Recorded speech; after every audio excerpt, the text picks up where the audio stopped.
আমরা যতই এক হই না কেন পলিটিশিয়ানরা আমাদেরকে ডিভাইড করেই ছাড়বে।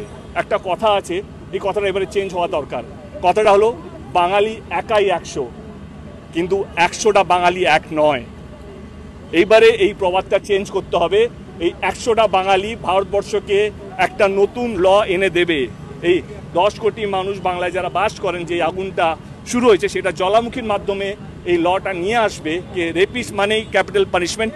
100 বছর ধরে যদি এক্সিকিউট হয়ে যায়, এই লটা যদি চলে আসে, 100 বছর ধরে ভারতবর্ষের প্রত্যেকটা মানুষ বাঙালিকে সম্মান করবে। যেই বাঙালি ভারতবর্ষকে স্বাধীনতা নিয়ে এসে দিয়েছিল, আজকে সেই বাঙালি ভারতবর্ষের প্রত্যেকটা মেয়েকে সুরক্ষা দিতে চলেছে এই আন্দোলনের মাধ্যমে।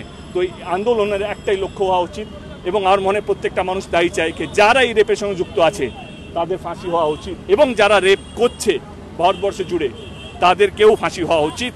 এবং এইটার মধ্যে কোনো দলের বিমত থাকা উচিত নয়।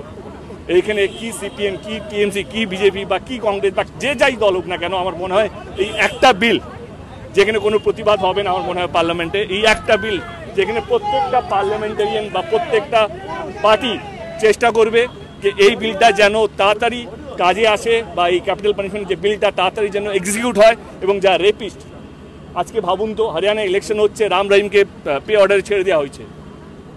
মানে এইটা যদি প্রেসিডেন্ট হয়ে থাকে, যারা রেপিস্ট তারা তো ভয় পাবে না, এবং সেই জন্য প্রত্যেক দিন সংখ্যাটা বেড়ে যাচ্ছে। মানুষকে ভয় পেতে হবে, মানুষকে সত্যি মেয়েদেরকে ভয় পেতে হবে, তাদের ইচ্ছা বিরুদ্ধে কিছু করা যাবে না।